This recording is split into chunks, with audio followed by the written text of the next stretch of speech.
Welcome to the Once Upon a Sunday Fantasy Football Podcast with your hosts, Josh Kimmel, Dave Campbell, and Justin Bowerly.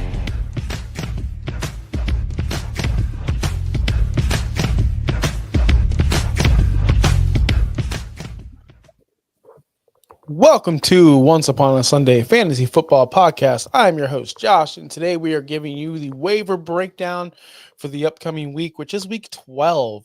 We do have some teams on bye, so this is a very important week, and plus it's a playoff push.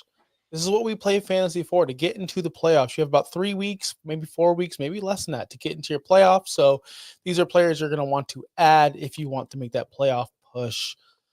But before we go any further, let's introduce my co-host, my buddy, my pal, my numero uno, number one guy, Justin Bowerly. What's going on, man? It's almost playoff time. This is the stretch. This is where everybody dies off in fantasy football, where they either stop paying attention or this is where people die. Like, you could be a playoff team and then all of a sudden not be a playoff team because you make poor decisions down the stretch. I have you said some teams stop paying attention. I know of a league where weeks 13 through 16, and this is going to be we should make a show on this, like how to keep your league interactive. Weeks 13 and 16, it's a separate pool. It's just $50 to buy in. The most points scored in that time frame, whoever manager is, gets $50. So during the playoffs, it makes the players that are dead last still want to play to get their money back, so they don't lost everything. I think it's a pretty good concept. I've never heard of that before. It's pretty good. But either way, we'll make up those shows later, probably in the off season, as we prepare you for 2025. Oh my goodness. But we're stuck in 2024 still, and we do have some bye weeks. We do have some injuries. So if you have any of these injured players or bye week players, which I'll list off pretty shortly, we'll get into it. First off, bye weeks: Falcons, Bills, Bengals, Jaguars, Saints, Jets. Quarterbacks you're going to want to replace this week: Kirk Cousins, Josh Allen, Joe Burrow. Running backs: Bijan Robinson, James Cook, Chase Brown, Travis Etienne, Kamara, Breece Hall. Wide receivers: Drake London, Darnell Mooney, Khalil Shakir, Jamar Chase, T. Higgins, Brian Thomas Jr., Garrett Wilson, Devontae Adams. Tight ends: Kyle Pitts, Kincaid, and Evan. I did this for a reason. It's a lot. It's a lot of players. And there's a lot of top 10 players. Josh Allen and Joe Burrow, both top 5. Bijan, Cook, Kamara, Breece, all top 10 at their position. Drake London, Mooney, Chase, Brian Thomas Jr., and Garrett Wilson, all top 12 at their position. Kyle Pitts, 6th. So, you're missing a lot of your pieces this week. So, it's kind of an important week, Justin. Yeah, there's a lot of people out on buys. Maybe this is one of those weeks where when you're drafting, you just drafted all the bye week 12 players and said, well, this is just going to be a bye week for me because I'm not going to be able to win this week. But yeah, there's a lot, but that's why we're here, to help you get through. You want to talk about injuries? Of course I do.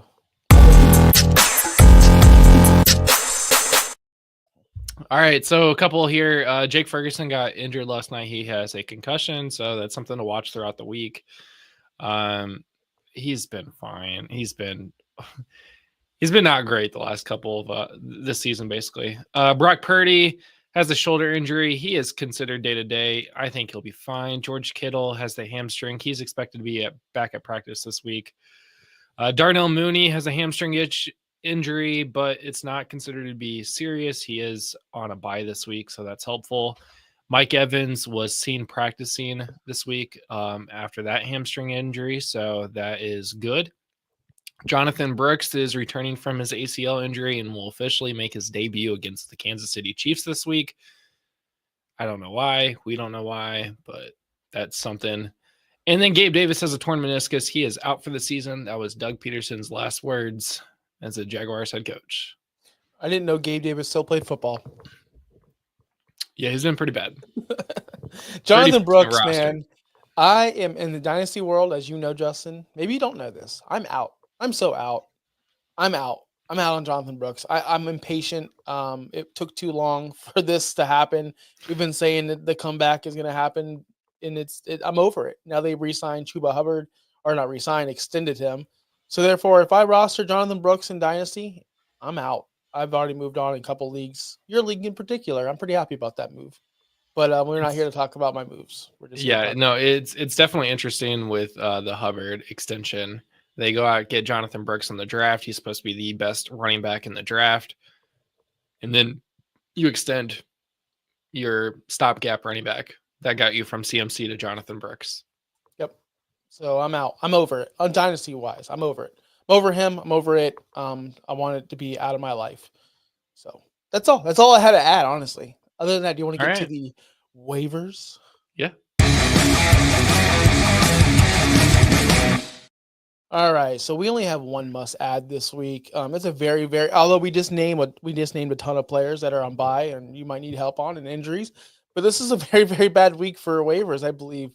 It's in the thick of things. So I think the players that you needed to pick up, you already did. So congratulations to you. All the planning has been done for your playoff push.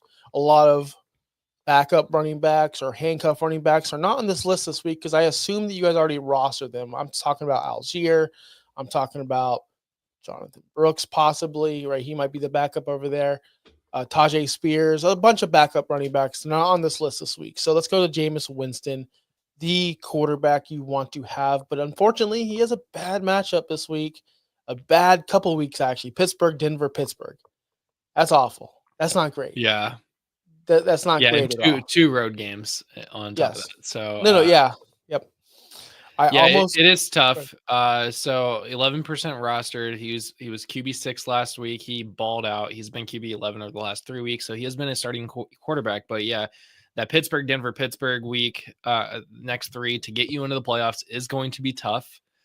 If you are curious about any other quarterbacks, because we're not going to talk about any other quarterbacks to add this week, well, you could easily go back, look at our comments about Bo Nix, Drake May. We have our full waiver wire rankings on our website at ousffpod.com.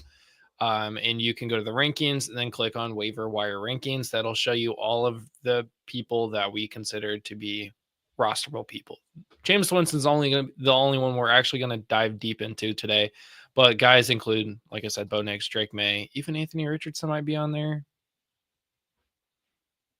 But we're not talking about him today. We're not talking about him. So, yeah, Winston, 11% rostered. If he's out there, go get him, especially if you need QB help this week. Yep. Since week 8, he's averaged 21.1 points per game. That's 9th in the league. The Browns lead the league in passing plays per game. They average 42.4 passing plays per game. That's obviously, I just said number 1. So they like to throw the ball out there, especially with Jameis. Steelers this week, middle of the road defense. They give up 214.5 passing yards a game. So nothing great, nothing special. They're just an average, literally in the middle of the passing yardage given up.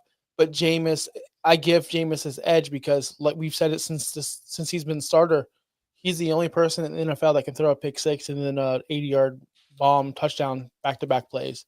And he's going to do it. And I believe in Jameis. Even if he does get beat down, even if they lose 42, which they're not going to do because Steelers kick field goals, but even if they lose 42-21, he'll have 3 passing touchdowns and he'll still give you a relevant fantasy week. So not really worried about Jameis. Get him for the playoffs if you do need someone, because I believe his playoff matchups are pretty nice, pretty decent. I just made a trade for him in Dynasty and I'm pretty happy about it. So let's go, Jameis. No bias at all. No. Yeah. I have some breaking news for you, Josh. All right. Let's hear this. As I'm breaking this news on Blue Sky right now, the New York Jets have fired general manager Joe Douglas. That's it. That's the news. That's the news. We knew this was coming. We knew this whole place. How many snaps? Robert how many more Saleh snaps? was only. Yeah. How many more snaps does Rodgers play this year? How many more? Why would he play? Why would he continue to play? The team is terrible. You're losing. No offense to you or to anyone. We bleed blue over here. You lose to the Colts in an embarrassing way. As AR5 is not an NFL quarterback. Say what you will, he's not. And you lose to a team like that. Oh my God, the Jets are just a disaster of a team. Disaster. Disaster. They traded for Devontae Adams for what? Like I don't know what they're doing over there. Unfortunately, they're on a bye week this week, so we don't have to worry about Brees and those bombs this week. But can we get to the second tier of waivers? Yeah. All right, so we have 2 players on this portion of it, which are the worth a look. We have Taysom Hill, who just won you your fantasy matchup in week 11, unless you played me, because I went 2-0 versus Taysom Hill this week. I am the kryptonite to Taysom Hill. You throw Taysom Hill my way, sucker, I got Joe Mixon for you. I got T. Higgins. I got Will Disley. You can't come at me, bro. Stick your Taysom Hill and shove him up your ass, because if you started Taysom Hill this week, that means you either one, you're not good at fantasy, or two, you were super desperate. And three, you're not good at fantasy because he should not be rostered. But he's worth the luck. I'm sorry, man. I don't believe in Taysom. It was hard for me to even put him on this status of worth the look. I don't get it. I guess you do add him and you do play him for the boom weeks, for these 40-point games that are like once in a lifetime. I mean, more likely you're hoping for a 20-point game from him because that's his ceiling normally. But his floor is below. Like, I'm on the second story right now. His floor is like 6 feet under the ground. He has not a great floor at all. I guess for the tight end position, you're fine. You could be, I guess you're happy with 7 points or 4.6 or 2.9 because that's what he's going to score the majority of the time. Even his better games this year, 16 points, that's great, but it only happened once. Other than that, are we really going to say, oh, this 42.5 game is going to last all season? No, he does this every single year. I'm not buying into it. I'm done. I'm not starting. Why would I ever start this guy? But this is a waiver show to help you, so I understand. Justin, sell these people. I can't do it. I am an honest person. I can't do it. So we just talked about how there are a lot of people missing this week, a lot of elite level quarterbacks that you are starting. Taysom Hill is that gadget player that is the true super flex of the NFL. He is a super flex position in the NFL, even though we're talking about fantasy. That is not a position generally out there. So Taysom Hill is somebody you could slide into the quarterback slot if you have to. If you absolutely have to. If you have literally no one else, you can play him at quarterback because most leagues will allow him to play quarterback. You can put him in super flex, tight end. You can put him wherever you want. That's the beautiful thing, is that if you need just a couple points to get you by this week because your whole bench is injured or it has zeros because they're on bye and you have to start somebody, Taysom Hill is that guy to insert into your lineup, and that's his fantasy value. That's it. But he's been tight end 2 over the last 3 weeks, so it's not like it was just last week. Yes, it was just last week. He scored so many points. That's the sad part about the tight end position, is he scored so many points last week that he was relevant for the last 3 weeks because of it. He was relevant 1 week because of it. But I see your point, man. I really do. 9, 10, 11, 12, 13, 14, 15, 16. Okay, I did my math. I done mathing. Counting. Yes, because he said 16 games over the past 2 years under 5 points. 16 games in the last 2 years under 5 points scored in a week. Like, he's just not consistent. He's not someone that I want to take a chance on. His snap share is beyond awful. I mean, okay. He's had 46% and 43% in the past 2 weeks. Cleveland, I don't have that snap percent above me. Before that, he wasn't playing well at all or playing a lot at all. So if you're a person that likes Taysom Hill, which is fine, I'm not going to dish you anymore. It is what it is. You started Taysom Hill and you think you're good. It's like if I went to anywhere and gambled and just crazy thing that it hit. And I hit like $1,400. And I'm like, let's go. But I go play it again 18 times in a row and I lose every single time. But that one time, baby, and I'm recommending all my friends, you got to play that game because I won $1,400 on it one time. How many times did you play it, Josh? 25, 18, 30 times. You lost 30 other times? Yeah, I did. But that one time, bro, I'm not in that life. I'm not in that. And that's what Taysom Hill to me is.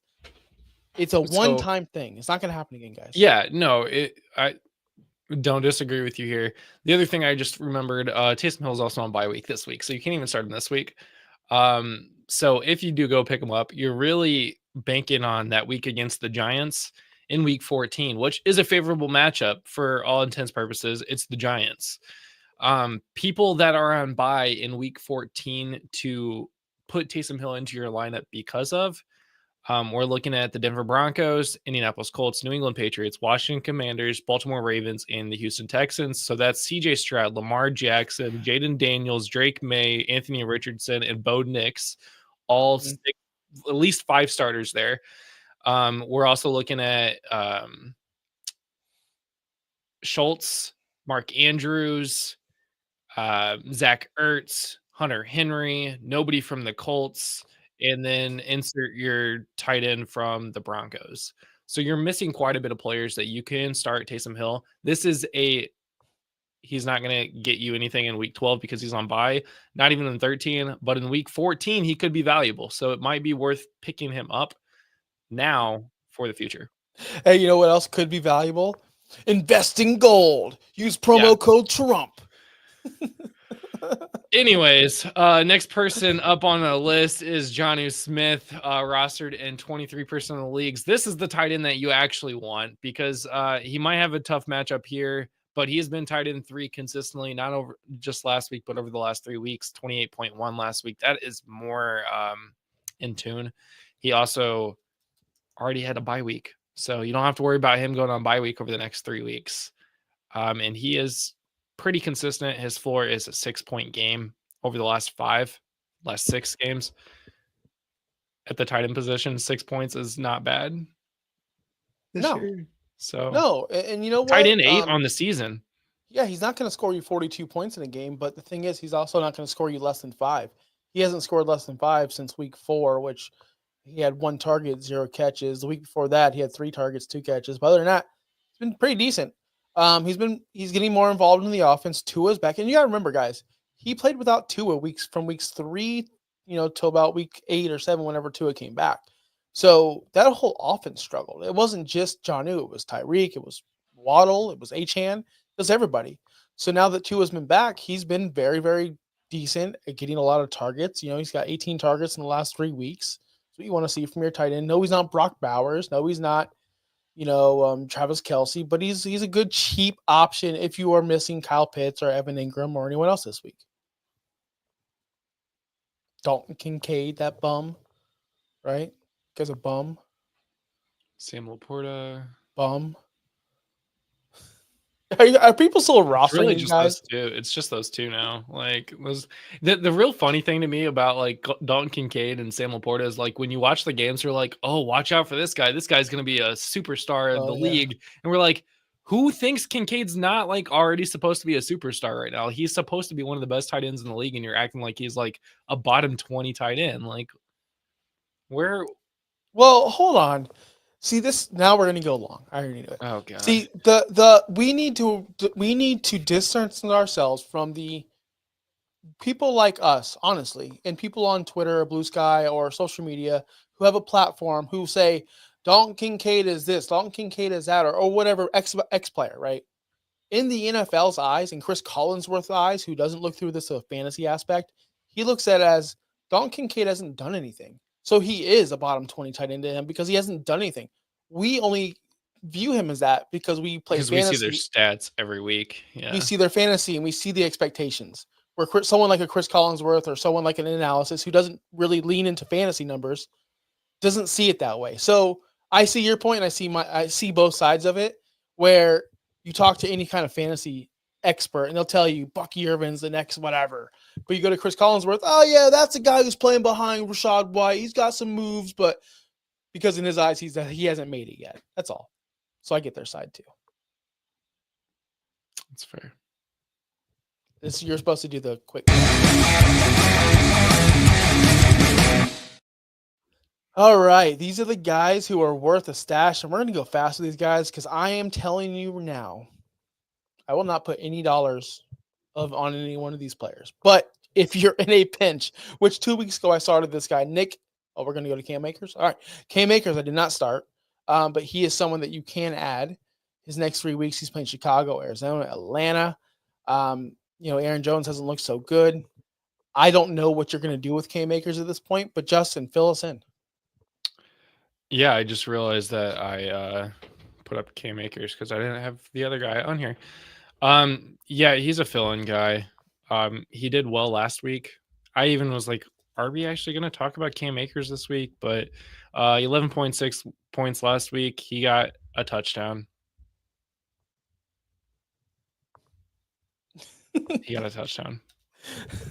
Yeah. Are you happy with that? Every time he's been fantasy relevant, he gets a touchdown. So if you can think he's going to get a touchdown against Chicago, which is probably a thing that's going to happen, pick up Cam Akers. But if you're really struggling for the running back position, it's something to definitely look at.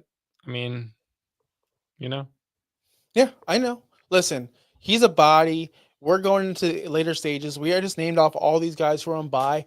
In your dynasty league, I almost was forced to start, I think either Pure Strong or someone terrible because I didn't have a third running back, and that's why I traded for Montgomery, by the way. So I get it. I'm in your shoes. Trade deadline's already passed for most leagues, by the way, which is terrible. So you might have to go pick up Cam Akers, but don't expect too much from that. Now, can we go to Nick Westbrook Akeen? Yeah, we talked about him a couple weeks ago as a must start or a must pick up. You have to pick him up. He had 19.7 points last week. He finishes wide receiver 10, wide receiver 24 of the last week. I'm not going to discount this too much, but I'm doing the math here. 19.8 plus 6 is, or I'm sorry, 16.8 of that came off of one reception from the 98-yard pass that he broke open and took to the house for a touchdown. So temper your expectations on how good that's going to be for him moving forward. However, again, if we're looking at him as a whole over the last several weeks, we talked about this, I think, last week. He has now scored 5 touchdowns in 6 weeks. He did not score a touchdown last week. He only had 6.1, but he had 3 targets, 3 receptions for 31 yards. He only had 2 receptions this week. He still got you 19 points. So he is their big play guy, somebody that is going to get the ball down the field and score a touchdown. At least he has been that way since their bye week in week 5. He's the guy who's like, oh, it's not Calvin Ridley. Oh, it's not Ridley. Yeah, He's the guy. exactly. When I'm watching the game, I'm like, come on, baby, come on. Oh, it's not Ridley. So he is the Scott of the Chicago Bears.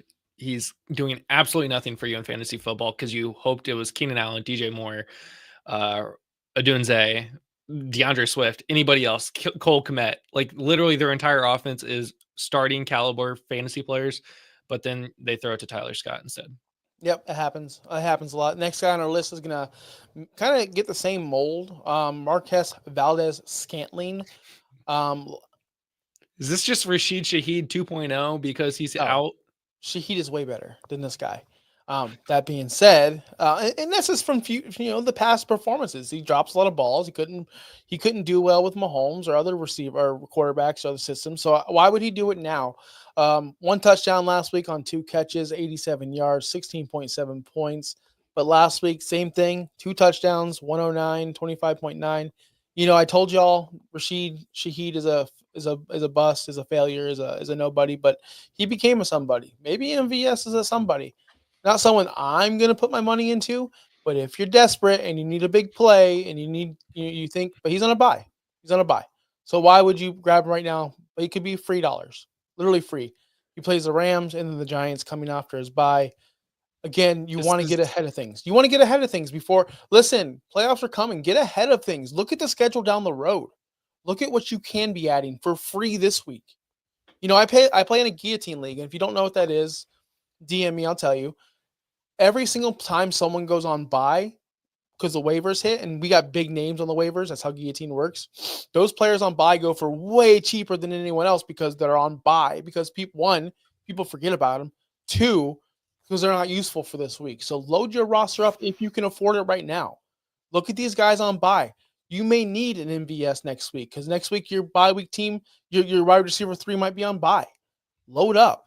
Always be preparing for the next week and the weeks after that, going into the playoff run. Yeah. Next guy. Elijah Moore. What's going on, Cap? Elijah Moore. One of my loves. One of the guys I love the most coming out of the New York Jets. Him and Michael Carter were going to be my 1-2 bangers and clangers for my dynasty teams moving forward, up and beyond. They weren't. They weren't. They went somewhere else. I don't think Michael Carter's even playing football anymore. And Elijah Moore was just revived last week because of Jameis. I like this. I like him a lot. I don't mind taking a stab on him for free. Of course, none of these players I'm spending money on or fab on. But how are you feeling about Elijah Moore this week? I feel very similar to how I feel about like Cedric Tillman right now. Somebody was just asking me about trade value for Cedric Tillman in the Dynasty League, and I kind of it was who's throwing him the ball next year. So it's kind of how I feel about Elijah Moore now. Redraft, on the other hand, if you got Jameis Winston throwing the ball, the only concern here is again Pittsburgh, Denver, Pittsburgh. You have three very, very good defenses, so it's something to take cautiously. And if you really want to think, okay, I'm thinking playoff mode here. He's then looking at KC, Cincinnati, Miami in the playoffs. So you have three pretty decent defenses. Two of those are pretty good in secondary. One of those is pretty garbage, but I'll let you decide which one's which. I don't love this one. If you have to go get somebody because you're desperate, you have injuries, you have players out, and you need to make a move, go get Elijah. I'm not spending money on him though. All right. I will say this: 36 targets in the past 4 weeks. That's 9 per game. That's more than he's had in a long, long time. That's more than MVS is getting. That's more than Westbrook is getting. Out of this cluster of disaster we're talking about here, he's my number one guy in this group. So Elijah Moore to me is the best player available in this whole cluster of players, including the next guy we're going to talk about, Kendrick Bourne, returning to the New England Patriots. I like Kendrick Bourne as a player. He's rostered in 2% of leagues. He scored 18 points last week, I believe, right? Is that correct? Yes, he was a wide receiver 17. Kendrick Bourne with Drake May could be something special. We don't know yet. It could be something nothing. But he's another guy I would like to add to my arsenal if I can. He is coming off that injury. So, and he's been successful in the past. Again, I like him over guys like MVS and Westbrook Akina for sure. I put him one slot lower than Elijah Moore. What are your thoughts on Kendrick Bourne? Yeah, I can't get the right overlay up here, and it's throwing me off here. I was trying to talk as much as I could, dude. Yeah, no, I was making it, and it's not uploading, so I don't know what's going on. Apparently I skipped some players today. Here we go. Kendrick Bourne. Yeah, he has, all intents and purposes, that Indy week is something to look at. Not Bo Nix, God, the other quarterback, Drake May, has been pretty good. He's been getting Kendrick Bourne the ball, which has been really great. 5 targets, 5 receptions, and that touchdown last week against the Rams. That's not easy to do against the Rams, so that's pretty solid. And Kendrick, if you look over the last couple seasons, when he's getting to play, he's doing well. Not like, oh my God, wide receiver 1 well, but he's doing enough to be on a roster. He should be on a roster. He is one of the favorite targets in New England right now. Yeah, especially with the up and rise. I love, by the way, Drake May. This is off topic, but I think he's the best quarterback in this draft. But we'll see that later on. Let's see. Okay, if he gets a Terry McLaurin or if he gets, anyone good, we'll see. If we want to talk playoffs, if we're looking at past week 14, we're talking about playoffs, week 15, 16, 17, he's got Arizona, Buffalo, and the Chargers. So it's 2 favorable matchups with Arizona and Buffalo, allowing top 10 points to the wide receiver position. And for some reason, if you play in week 18, he has Buffalo again. There we go. So, all right, next segment. I hit my mouse. All right, these are 2 guys you want to keep stashing. The first one, in my opinion, is Zach Charbonnet.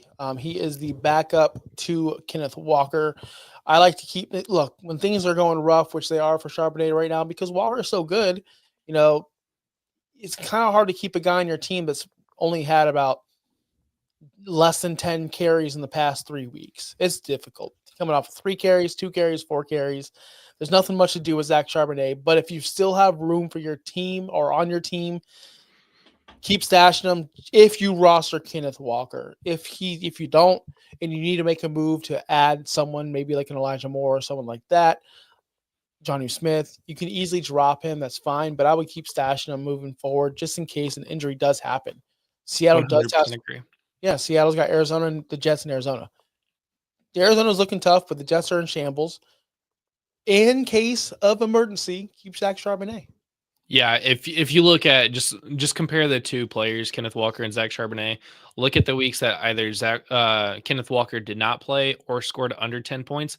Look at Charbonnet and he has double-digit points. They run the ball no matter who is there. So if Kenneth Walker tweaks something, he goes down. We know Kenneth Walker has had injuries in the past. He doesn't play a full season every year.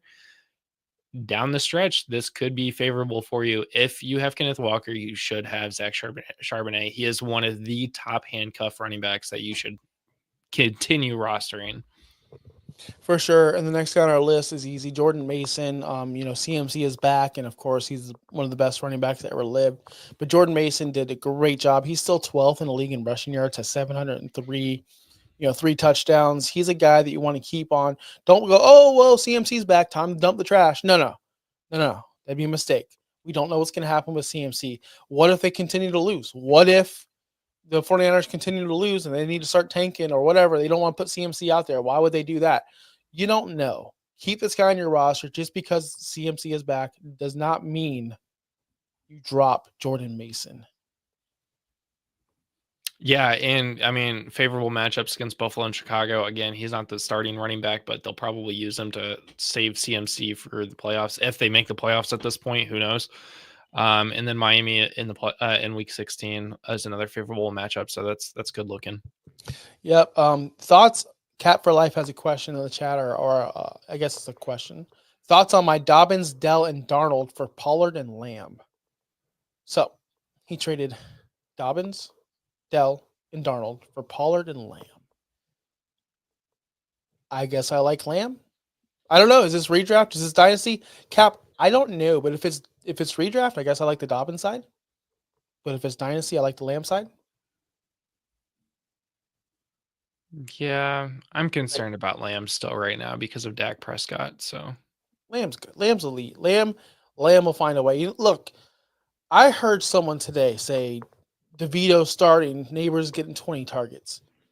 We're not concerned about Neighbors, but we're concerned about one of the greatest wide receivers in the game, CeeDee Lamb. I'm not. I think he'll be fine. Kimmel wears a suit. That show was last week. Go back and watch it. It doesn't work with the green screen. I chose the wrong suit. I should have chose a boring color like Justin. No offense. No disrespect. But if I'm buying a suit for the first time in my life, it's got to be like a suit, I'll go to the grays and blacks my second time. Your first time around, you don't just go with the, boring stuff. You don't go to a nice restaurant and get chicken tenders and french fries. No, you go out and get the big thing. So I got a cool fancy suit that does not match with the green screen. It just, you would just see this all over me. You know what? Good idea. I could have worn an OUS suit. God.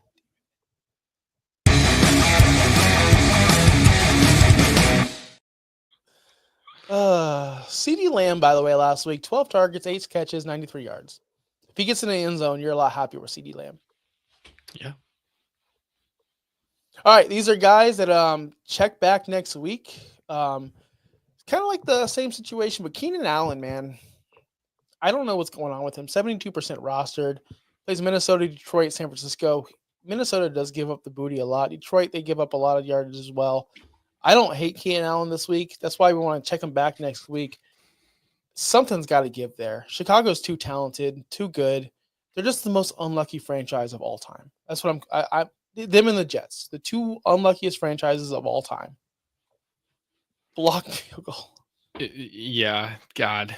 A blocked field goal. Yeah, exactly. That's tough. But like you said, Keenan Allen is one of the better wide receivers in the league, and they're not producing. The Bears aren't doing what they should be doing, and that's really sad for as much offensive firepower that they've got. Detroit's a tough matchup, obviously, in Week 13. They actually have them twice over the next 4 weeks. They play them again in Week 16. So if you have them in the playoffs, that's a little concerning. The rest of it is just expectations. They're right in the middle of the road on their opponent's ratings. So that's not terrible. But it's a little concerning how little he's getting the ball and how little he's actually producing on that offense. Has not had a game with over 5 receptions all season. That's not the Keenan Allen I know. Yeah. Next guy on our list is Michael Pittman Jr., Mr. Unlimited Value, Mr. Unlimited Upside. Michael Pittman Jr. has been a total disaster this year. I actually almost put him as my funeral candidate, but I did not. I think we buried every single Colt this year, and I don't want to do that anymore because I'm always, I've been wrong this year. See Terry McLaurin. It happens. It's fine.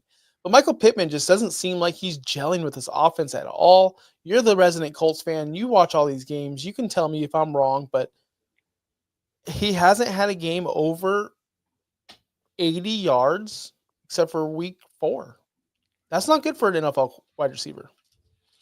He's injured, which is a reason why you should be watching this. I believe it was week 7 or 8 when he should have hit the IR and decided that he was. Actually, I think it was week 6 when he played against Tennessee and scored a touchdown. He should have hit the IR for that back injury. He's dropping balls. He's just not doing Michael Pittman things, especially since he just got that big contract. I've been stating all season, it seems like that Josh Downs is the wide receiver 1 on that team. Michael Pittman is not even close to being wide receiver 1. I don't even know if he'd be wide receiver 2 for the Colts this season, which is sad.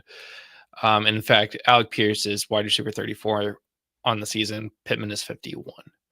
Yeah. So the back injury is concerning. He's not scoring points like he should be, just like Keenan Allen. He has a tough matchup next week against Detroit, an easier matchup against New England, and then he's on a bye week. This is a check back in 2 weeks for me. I expect him to be bad this week against Detroit. If he's bad against New England, then it might be time to just hang him up.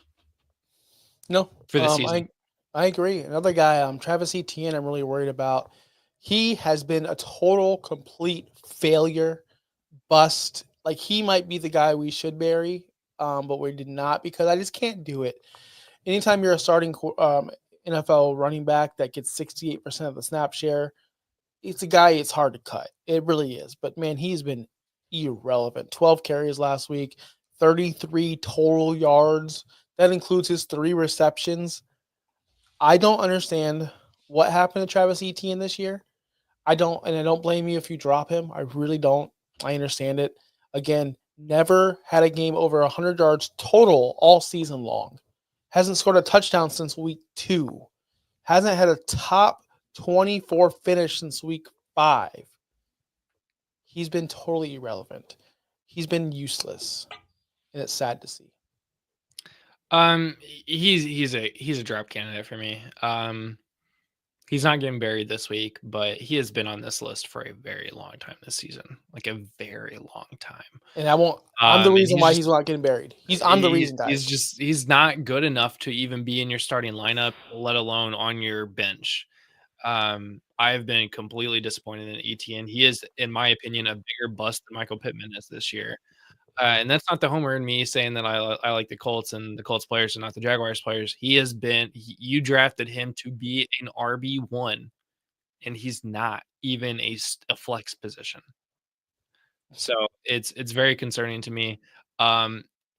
He has a bye week this week, so obviously it's going to be more than check back next week. It's going to be check back after Houston. If he still can't get it together, I'm cutting him now, but you can wait if you want a couple weeks. I'll wait. We'll have the funeral in 2 weeks from now. Good question in the chat, Cap. He says, Will Dissly, Kendrick Bourne, or 9 dude from Tennessee? Well, if you don't know his name, cross him off the list because he's not good enough to make the list. Well, the only one he got right here is Bourne. Dissly's, yeah. So Will Dissly is a tight end for the Los Angeles Chargers. If you did not know, he scored a touchdown last week on 80 yards receiving in the air. Scored 18 points. He's a good fill-in this week.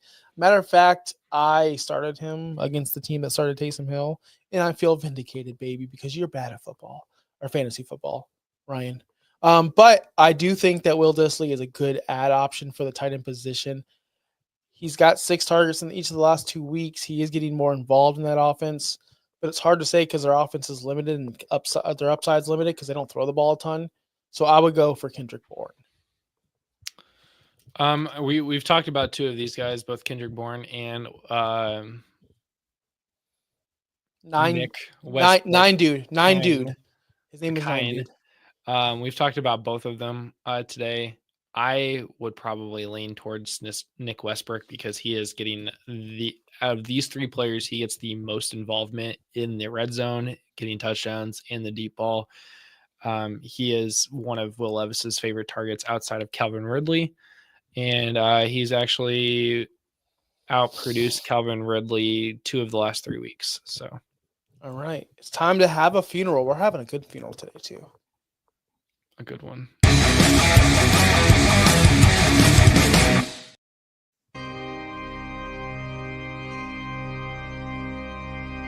And now, a moment of silence. We have 3 people to talk about today. Unfortunately, we had a 3-car accident. I'm just kidding. I'm not going to joke about that. I'm just kidding. I'm not going to joke about that. We had damn it, I'm such an ass. I'm such a jerk. Tyler Lockett for the Seattle Seahawks. JSN has taken over. JSN is the real deal. Did you know JSN is a top 12 fantasy player this season, the wide receiver position? Yeah, he is wide receiver 10. Yes, JSN has finally taken over the Tyler Lockett role, and we are rolling along. So that means Tyler Lockett, you are being put in the I'm not going to say the trash. You're being put in the retirement home.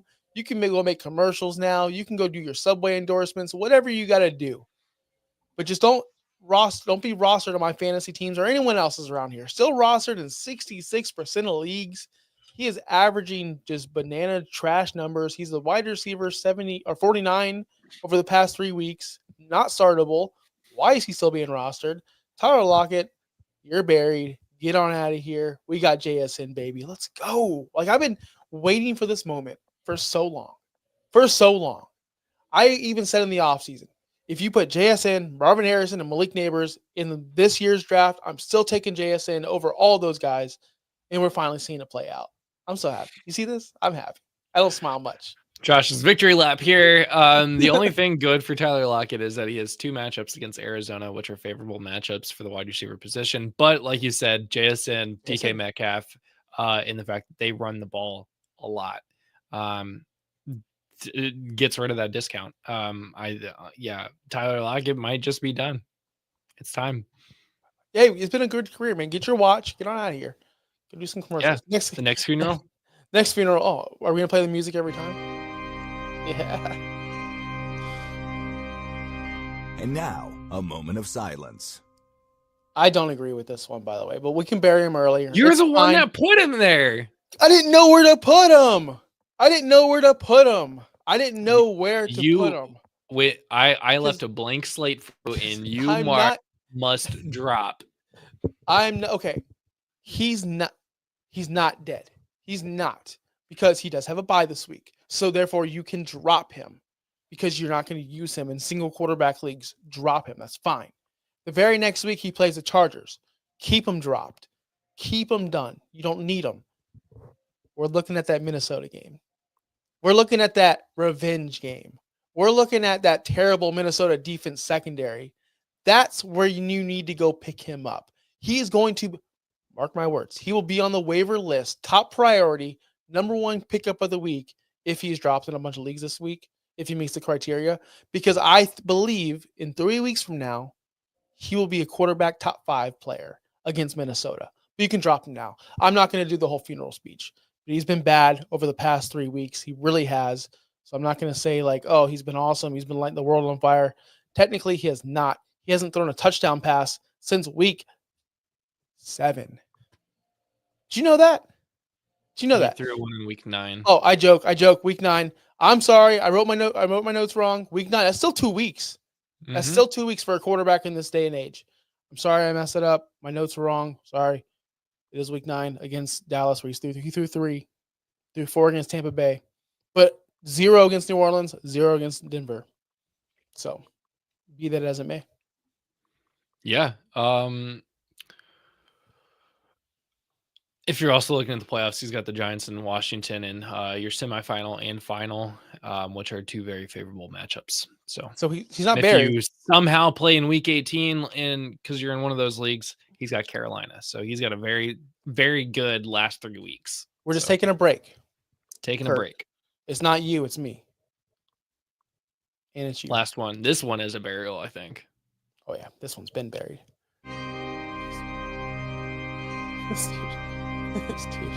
And now, a moment of silence. This dude has been buried since the offseason. If you were the guy or gal who put the sticker on Raheem Mostert, and you heard the guys, oh, nice pick, right? The Gus Edwards effect. I was laughing at you. What are you doing? What are you doing? He had the same touchdown percentage as Jamal Williams that magical year in Detroit. And then what did Jamal Williams do the very next year? Pretty much what Raheem Mostert's doing this year. If you've got to be a complete moron if you didn't see this coming. I get it, though. I get it. I understand. It's fine. You chase fantasy points in last year's stats. This dude has been super irrelevant all season long. He had 3 carries last week, 0 the week before, double-digit carries in only 3 weeks out of, the 5 handful of games he's actually played. Nothing much, nothing to write home about. He's not catching the ball. He's not running the ball. He's not getting touchdowns. At this point, why are you still rostering him? Look at this roster percentage. 73% of you. 73% of you people are holding on to a nothing. You people. 73% of people. You people. You roster, you Raheem Mostert sympathizers. What are you doing? Sorry. I'm a Dolphin supporter, and I even knew this guy wasn't going to do jack spit. I like him. I like watching his interviews. I like watching his press conferences. I actually like the vibe of this dude. Just not for my fantasy team. You can go ahead and drop him, guys. 73% of you. He should be 0 next week. What are we doing? He won't be, but he should be. He's the running back 192 last week. He scored negative. We all scored more fantasy points than Raheem Mostert last week. We also have more rushing yards than Raheem Mostert last week as well. Yes. He did get injured, I think, as well, so that doesn't help. But that's not the Raheem Mostert I know. Never seen him. I mean, I don't know how you could have looked at how Achane played when healthy and gone, yeah, let me go ahead and draft Raheem Mostert again. I mean, I get it though. It's for the nice pick. Oh, nice pick. Right, Gus Edwards on the board. In like round 15. Yeah. So. I mean, it is what it is. Stop trashing this guy. Hey, no, I'm talking about like they were doing it round 10. Raheem Mostert, get out of here, bro. But anyway, that's the show, man. We're gonna cut it off a little earlier today. Thank you to everyone who subscribed over the past couple of weeks. We're up to 510. Remember, if we hit 1,000 before the end of the season, let me clarify. This isn't towards the Super Bowl. We're not going into the Super Bowl. This is the fantasy season because we're a fantasy show. So by week 18, if we have 1,000 subs, this hair is gone. It's getting donated to Wigs for Kids. Go ahead and do that. Tell your friend if you have not yet. Guys, it's easy. Just click the button. Sub. Thank you. Thank you all. Justin, any last words before we get out of here? Nothing. Make sure you follow us everywhere. Blue Sky, we're hot over there. X, I don't know if we still go over there. But Instagram, OUSFF Pod. We'll be back Wednesday for our showdown. Peace out, guys. Thanks for listening. Be sure to like and subscribe wherever you watch or listen to podcasts. Follow on X and Instagram at OUSFFPOD. We'll be back next week for more ways to win your league.